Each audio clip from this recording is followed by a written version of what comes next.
And you can see, holy shit! How is she healing this much? Hey guys, welcome back to Destined with Destined, and I'm very excited to bring to you guys Nerissa. There's a lot of stuff to test here, and Nerissa, in my opinion, is the single best healer in the game. Now, it is mostly just because she reduces damage, she does dispels, she heals really, really well, she has a continuous heal, she has inspiration, she has basically permanent inspiration. There's so much that she does, and I would say she's the best healer in the game, and a top 3 support. I would say that Alen is still a little better, and I would argue that Diao-chan is also better. I would say Diao-chan is the best support in the game, but either way, Narissa is new. She is incredibly hype, and if you do not have Ferrisy, you must try to go for her. And if you do have Ferssi, you still should probably go for her, because she is absolutely insane. So just to go over it, and I'll try to explain her kit as I go as best I can. It's confusing, so please bear with me, and then we'll get into the testing. I want to test her interactions with Ferssi and Alen. I want to test her healing. I want to test her abyss capabilities. I want to test a lot of different things. So without further ado, let's get into it. Make sure to like and subscribe, all of that stuff. First of all, she's Esotericist, which generally you won't have her with a Lord, but if you're running an Eso team, like a Poison team, you're going to get that little bit of extra bonuses. Nerissa is a support with a Vortex, Ferssi, Hollow type range, which is the best range for a healer. She has single target heal, ally buff, team protection, and so much more. Stat-wise, she has 11,000 HP. She also will reduce her damage taken, which makes this even better. And then attack is 4,600. We have 18 cost, normal defenses, and attack speed is a little high, or the attack interval is a little high at 3 seconds, but it's not that bad. Moving on to the kit, we start with the talent. The talent applies Abyssal Favor to 1 allied heroes with the highest attack in range. Abyssal Favor, as far as I can tell, is 100% uptime. What it does is it gains 20% inspiration from Narissa, so 20% of her attack goes onto them. In areas where you're going to be using something like a Diao-chan, this is going to be a little less important, because, 100% uptime doesn't matter if you have 100% uptime, but for areas like GVG, and I think she will be a good healer there, because Ferrisy is really good, and she's better than Ferssi, you're going to be able to buff your DPS all the time, which is crazy. When taking damage, they also recover 5% HP. Give Nerissa a point of Black Pearls, which we'll get into in a second. This effect can trigger up to 1 time every 2 seconds. Each trigger increases Abyssal's Favor HP regen effect by 10%, up to 100% increase. So not only is it healing the highest attack unit, it's giving them permanent inspiration, and it's healing them. And it's making her stronger, which is crazy that this is just a talent, but it gets better. Each single target heal grants 1 point of Black Pearls, and every 4 of these, she gets Atrophy. There's so much stuff at play here, but just bear with me. Basically, she just gets Atrophy the more healing she does. Additionally, heals 1 allied unit in range, so she actually targets 2 people at the same time with her base heals, which is crazy. She's actually a dual healer. Anyways, the basic attack is 100% attack-based healing to 1 allied unit in range. And then we get to the passive, the great passive. Now, it reduces AoE damage taken by 20%. This is 5% less than Ferssi, but you're going to see that it actually goes to 30% later, which I'll explain, for every ally in the hero's basic attack range. And not only is it in her massive Vortex range, it can even be 1 tile around the Abyssal Favor bearers.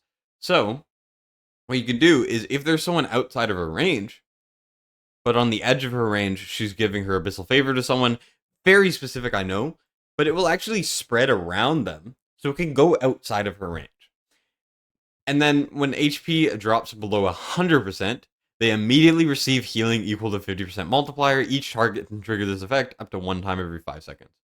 So, she's just going to boost them when they get low. So not only is it doing Fersi's thing with the AoE damage taken, almost as well as him, it extends past that, and if people get low, she brings them up, and it refreshes like crazy.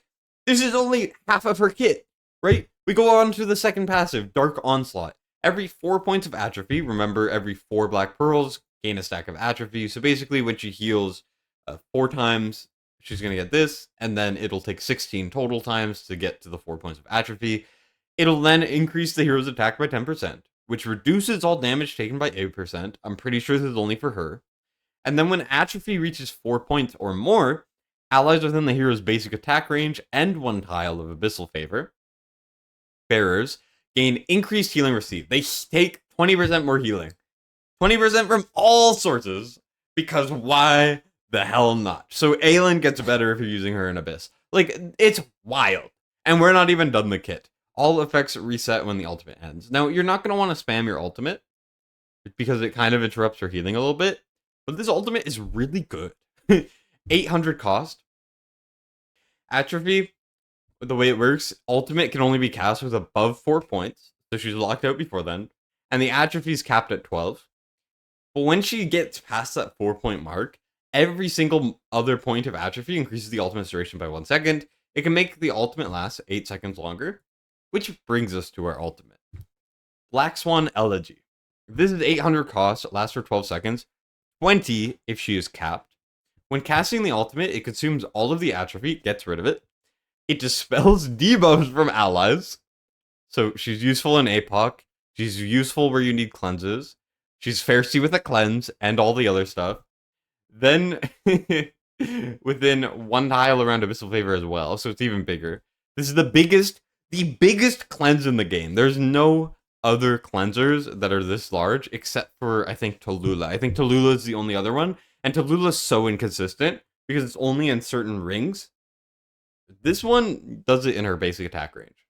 And then when the ultimate is activated, each basic attack now deals 15% magic damage 30 times to the enemy with the lowest HP in range. Increases damage by 60% to enemies with shield. This reads to me like it's her damage.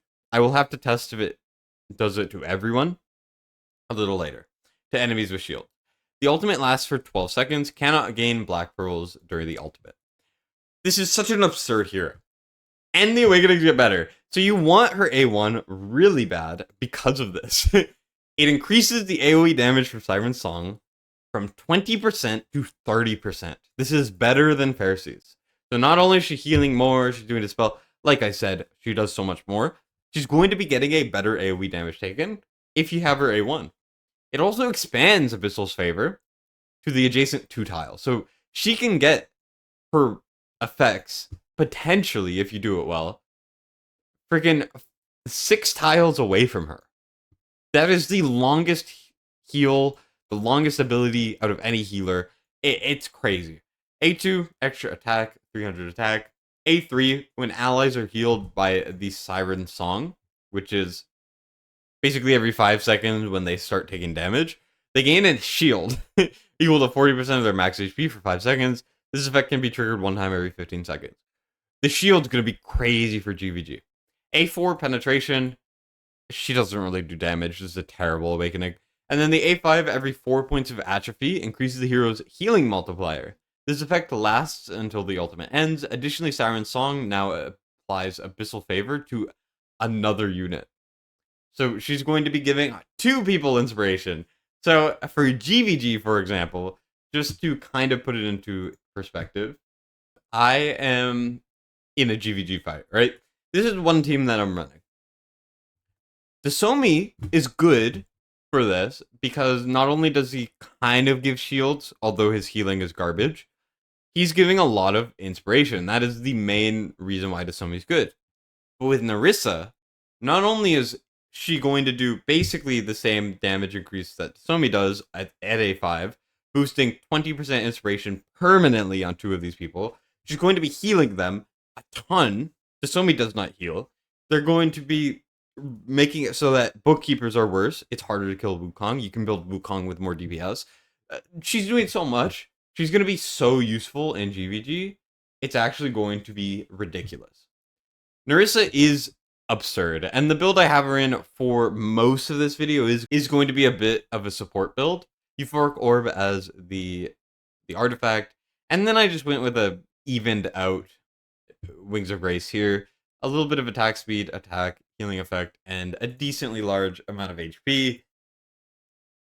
I'm just going to swap this out when I'm doing direct comparisons, and we're going to be just showing more mechanics than anything, and I'm going to be keeping her at a 0 for the video, because I think it makes the most sense. Before I get into showing specific content, we need to try out Nerissa's mechanics. Basically, does she work with Alen? Does she potentially work with Ferssi? And just in general, how does she work? How does her healing work? Because simply, her kit's so confusing. First of all, the reason why I want to do this specifically, and it's the first thing I want to try, is because Ferssi, if you didn't know, has AoE damage reduction. And then when you go to Alen, if I go over here to Alen, Alen actually has 15% damage reduction as well. But this is not AoE. And because of this, they're able to be used together. But the question is, does Narissa being labeled as reduces AoE damage by 20% instead of providing it as a buff allow Nerissa and Ferssi to work together? And simply, does Nerissa work with Alen? Because if Nerissa does not work with Alen, it's potential that she's actually worse than Ferrisy, because that is such a big interaction for stuff like Abyss. Simply, we gotta try. So I decided to go in the Healer Codex just because it's the most consistent source of AoE damage to test. And the way this is going to work is my test subject, Oleg, here is going to be the one getting beat up, and Alen and Vortex are literally just here to get us past the first phase.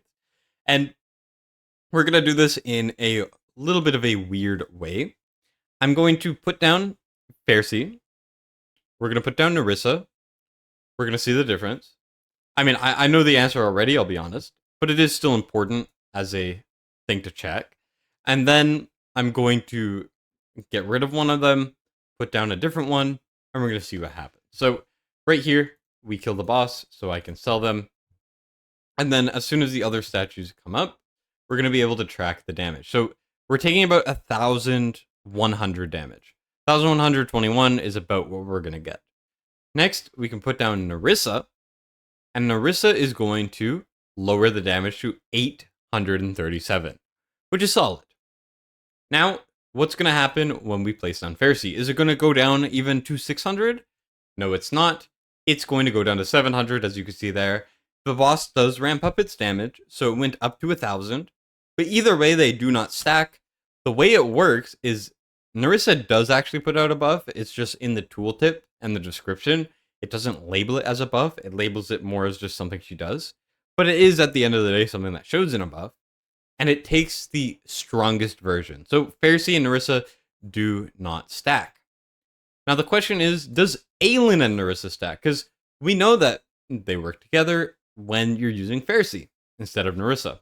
Now I'm going to wait a little bit. Alen does show right here as her damage reductions. So as you can see, Alen is now putting out her damage reductions. Magic damage reduction, physical damage reduction. I don't know why it shows this way, but that is just simply the way it works. It's similar to like a Procure passive or Procure alt giving this to allies. So the question is, does this go on Oleg at the same time as the AoE damage taken? It should, and it does. So they do work together, which means that Narissa is actually a viable Ferrisy replacement for Gabus 2, for Abyss, for friggin' everything, right? She does work, which is amazing. Now we're on to the Abyss portion. For the Abyss, pretty much everyone is awakened very highly except for Narissa, and I figured I would try out the Poison team a little bit more because I haven't really experimented with them or played around with them that much, and it could be fun. Now this is going to benefit her a little bit. At the end of the day, you do generally want to have her with a Lord, but she really doesn't need the Lord. It just increases her stats mostly, and not much else, right? So it's not going to be the biggest deal. So let's get right into it. I'm going to essentially just place everyone and see if she compares to Ferssi. We know that she does, but it is still important to check it out. Anyways, here I'm going to put Nerissa in the exact same spot I would put Ferssi. Then we're going to put Numera up there, followed by Alen. Now this is a poison comp, so we are going to struggle a little bit when it comes to breaking physical shields. So we will probably lose on the third physical. just keep that in mind. That is always a danger when running something like this. But we're basically going to see if it's a problem with living. Because realistically, there should be no problems with surviving because we're using Nerissa. Now, it is pretty important to note something very important is you see these pearls above Nerissa's head? These are actually her stacks of Atrophy. If you guys remember, Atrophy has 12 stacks potentially. The way these orbs work is it'll go for 0, which are like black orbs. You can rewind if you want to see those. Then they turn into these very dull blue orbs, one for each stack of Atrophy. Then when you get to your 5th, 6th, 7th, and 8th stacks of Atrophy, it's going to go up to these more dark purple orbs. And then you're going to see in a second, when Narissa goes up to the next form of Atrophy, it's going to become a different color. Also, I'm just going to click the alts pretty willy-nilly. And what you're going to see here in a second is Narissa's going to turn the eyes into a pink form of Atrophy. And this is going to be the 9th, 10th, 11th, and 12th version. So now if I am going to click the ultimate, it would then increase the ultimate's duration by 9 minus 4, which would be about 5 seconds, because the first 4 stacks of Atrophy don't increase the ult. Her kit is so complicated and confusing, but that's essentially the way it works. So we're just going to keep going through and see what happens. Anyways, I am going to struggle a little bit because Alen ult is not up. But luckily, because we have the 2 bits of damage reduction, and Nerissa is doing some solid healing, and healing 2 people at a time, at that, it's going to be just fine. Now, we're going to get close to the shield. We're going to Meteor Deluge. As you can see, the second Kagiri gets damage, boom, Nerissa is triggering that passive, which immediately heals people. And she's going to heal them because she can heal 2 people at the same time, so Torador and Kagiri. And we're getting that AoE damage reduction, and even more than that, obviously, because she does so much. That Torador didn't budge at all. That's tankier than I'm used to, which is kind of interesting. We're going to immediately ignore the fact that we need to heal, and we're going to click Nerissa ult. Nerissa is going to do about 8,000 a hit, that you can see there, which is not terrible. This is a little bit stronger against shields. It's pretty negligible. I think this is like the lamest part of her kit. Even during the vulnerability phase, as you can see, she's doing about 1,000 now. She's done about 2 million total. Now, this does do something. If you're struggling to hit 60k because, you know, you're just missing a tiny bit of damage, it is something, but it's realistically not much. So just keep that in mind as well. Now here we are going to get hit pretty bad. Nerissa did heal some people, I'm pretty sure, because her ability synced up a little bit. But either way, doesn't really matter too much, because we're just going through this real fast. The poison team's a lot of fun, I will admit. Here we're gonna trigger Kagiri ult, hopefully get it triggered, just break the shield. Because we're running the poison comp once again, we're gonna have troubles with dealing with the stage, just because we're missing a Cetrum, we're missing a Lucius, stuff like that. Here, we're going to trigger Numera ult immediately. She's going to hit like a truck. She's A3, does a lot of damage. Numera's a very, very strong unit, and she puts out the damage reduction, which is cool. As you can see here, we are kind of taking a lot of damage. Numera's going to die. I didn't build her with HP. Probably my bad there. Overall, what do I think of Nerissa in Abyss? I think she's an alternative and debatably better. It's noticeably easier, in my opinion, for Torador to live. And it's just simply more noticeable that a variety of things are living. I will say that Numera dying is a little bit rough. But outside of that, I mean, it's pretty solid. As you can see here, she's aiming for about 6.5 mil. Alen will always heal more. All things considered, Ferssi unironically is not a good healer. So anyone that even attacks an extra unit and has a bunch of extra effects is cool. I would say she is potentially better. she does have lower AoE damage reduction when she's not A1. So there is a bit of a downside, but I think the healing is noticeable enough that she's actually better. The reason why Alen was getting so low is probably because of that missing 5% though. And like I said, Numera is not built very tanky at all. I mean, she has 28k, which for Seismic Slam is not a lot. It's fine at the end of the day. Now, for the final content test, before I talk a little bit about potential GVG viability, we're going to do this in one specific way. I'm going to put the main healer here. I'm going to put Alen in there, just a little bit of help. And then I'm going to swap Nerissa out for Ferssi. We're going to see the difference to truly see, is she actually better than Ferssi? I mean, previously I had said that Ferrisy is probably a top 3 support in the game. So does Nerissa really stack up? So to answer that, we're going to do this. I'm going to place them specifically on this tile. It gives Alen the boost, as well as healing up here.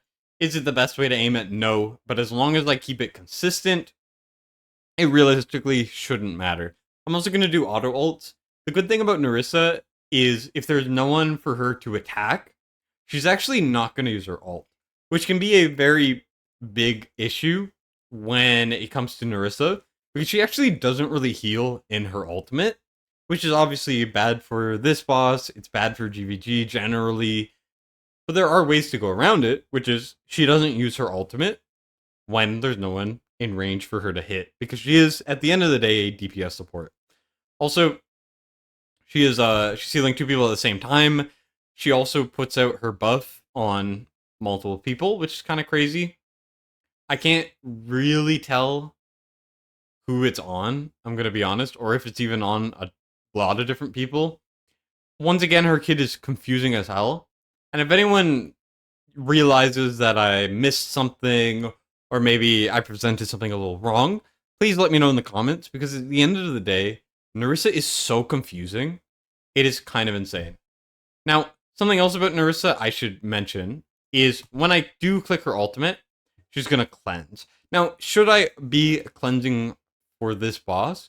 Sure, but I just wanted to compare the healing output. So I know I just used the ultimate, but at the end of the day, it doesn't matter because she has a little bit extra viability in this content because of her cleanse. Only Desomi and Tallulah have the same range and a cleanse, and Tallulah's cleanse is inconsistent. Desomi's cannot really be triggered. I think the boss also just got bigger, so now we're able to target it, which is weird. At the end of the day, there's so many unexplained things with her, but at the end of the day, I know she's good, and she's very strong, right? She does not like to die because she gets extra damage reductions when she gets her atrophy stacks. She loves to heal people a lot more than she should be able to as a single target healer. I mean, the game even says she's a single target healer. She heals everyone like all the time. You could see just even when she's not healing some people, they do also still get healed.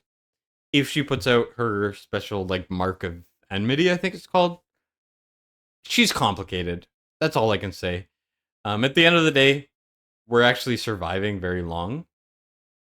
And I'm curious to see her damage because holy, is she attacking a lot and doing a lot of nothing. The boss, of course, doesn't have a lot of room to deal damage to it because it has a lot of defense. Right there, we get SFs, Nerissa, and Alen alone, which is crazy. And you can see, holy shit! Oh my god! How is she healing this much? Alen's like the single best healer in the game before. When it comes to AoE healing, Narissa is doing so much, and she cleanses, and she protects. Oh my god. Okay, so remember 176k for Narissa. Now we take Ferssi. Ferssi has an advantage here, an unfair, to be honest, advantage, where I'm keeping him at A1 instead of obviously using A0 like I am with Narissa. But I really don't think it's going to matter at the end of the day. Like, I think it is going to be shocking if it's more. The thing is, Alen and Eunomia are the two goats for this content. I was not expecting Nerissa to heal for 174 million, while Alen's only doing 120. Like, the fact that you can hit SS and get somewhat close to SSS with just auto-ulting with freaking Nerissa, where she's not even healing half the time because she's ulting on the boss, is kind of crazy to me. Like, I don't know how that happens, but it is what happens. And we've got Ferssi in the exact same build at A1, albeit, and I don't think it's going to be even vaguely I don't think it's even vaguely comparable. Here, it's, I mean, Ferssi is healing a lot. The thing is, Narissa was healing a little bit more per basic, which is kind of interesting. Also, Ferssi is not ulting, which is weird. I'm going to help him out a little bit by ulting a little. But at the end of the day, I don't know if I should. I don't even know if this is better to ult with him. Either way, the same way that Nerissa wasn't ulting at all, I'm not going to ult with Ferssi. The thing is, Ferssi is limited in his healing because he just single target, actual single target. He just simply doesn't heal that much. And, I mean, it's only really his basic attacks doing anything. So, his biggest pros was he was the only unit that could do AoE damage reduction in such a wide range. And Alen is obviously one of the only other units that could even be compared. But Ferssi as a healer is not a good unit. he's not a good healer at the end of the day. Like, damn. Oh, when we had the anti-heal on them, so they couldn't heal themselves. Alright, well, that run is cooked. Now, I know this isn't the best comparison, because, you know, if I had an anti-healer, Ferssi would do better. But I think it's pretty noticeable. And what you're also going to see here is Nerissa by far out-healed Alen. Look at the difference here. It's night and day.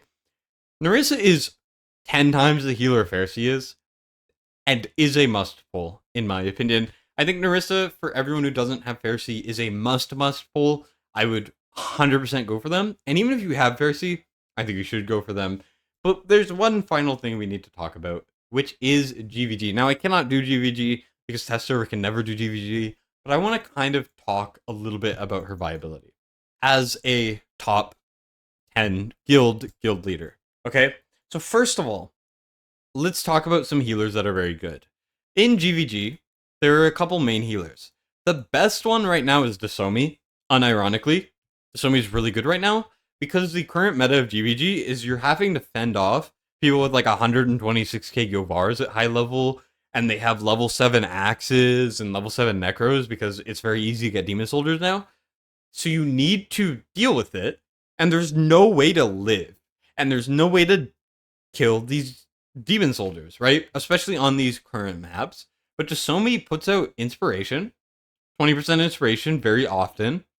He has shields, which allow you to keep people alive, and it ends up working very well. Because the more damage you do, the less damage you're going to take because you're killing things, right? Desomi is very good. Carnelian's good because she gives everyone a second life that refreshes. And then we obviously have Lily, which I don't have here. Oh, no, I do. Lily gives people a second life as well. That's why she's good, and she heals a lot. Elowen has some uses in Piercer comp specifically, and Ferssi is actually quite good on specifically Nightmare teams, right? Ferssi is quite good at a Nightmare team. So if I go to GVG right here, you can see that I am running this team right here with Somi, like I mentioned. But there are other people running the same team, but with Ferssi, right? Ferssi does AoE damage reduction. Great, because bombs are weaker. Bookkeepers are weaker. Ma's AoE is weaker. It allows you to keep people built with a little bit more offense than you usually would. If you use any other healer, you generally need to build your Wukong with more HP. That's the main thing. Ferrisy also gives inspiration, of course, in the ultimate. 20% inspiration when he ults for 10 seconds, right? Does the same thing I'm mentioning that Desomi does.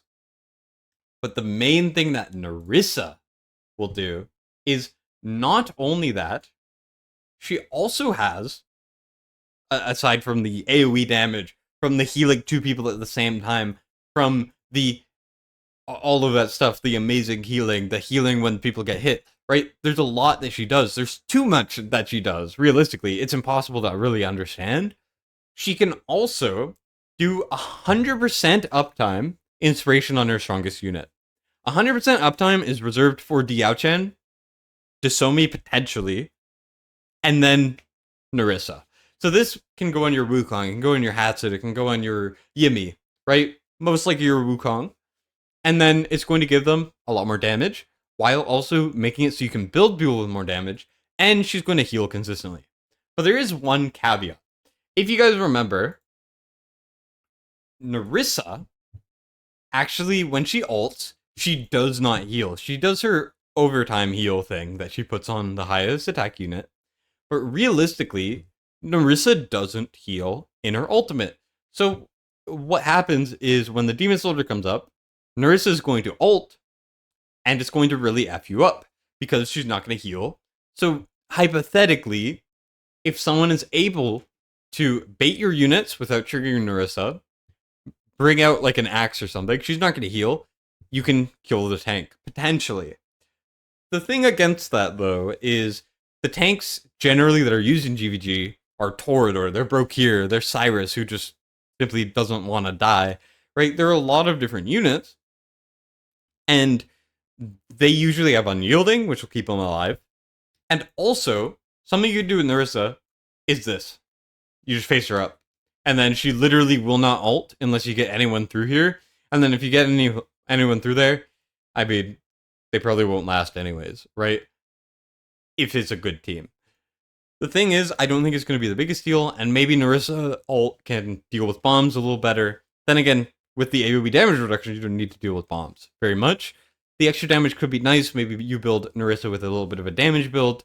Who knows? There are a lot of ways you can build her, a lot of ways you can use her. I think she's going to be meta in GVG, especially because if you go to the Awakenings one more time before I sign off for the video, she gets not only more AoE than reduction than Ferssi, she also has a shield, 40% max AP shield she puts on every 15 seconds. And she also has a thing where she can put her 100% inspiration on 2 different allies, which is ridiculous. And she heals so much better than most healers in the game.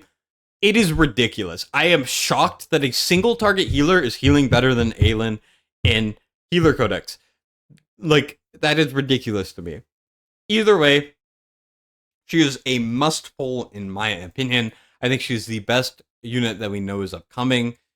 She's a insane unit, and Esotericist is a very good faction for GVG, very good faction for Abyss now, very good faction for a lot of things. She's just overall amazing.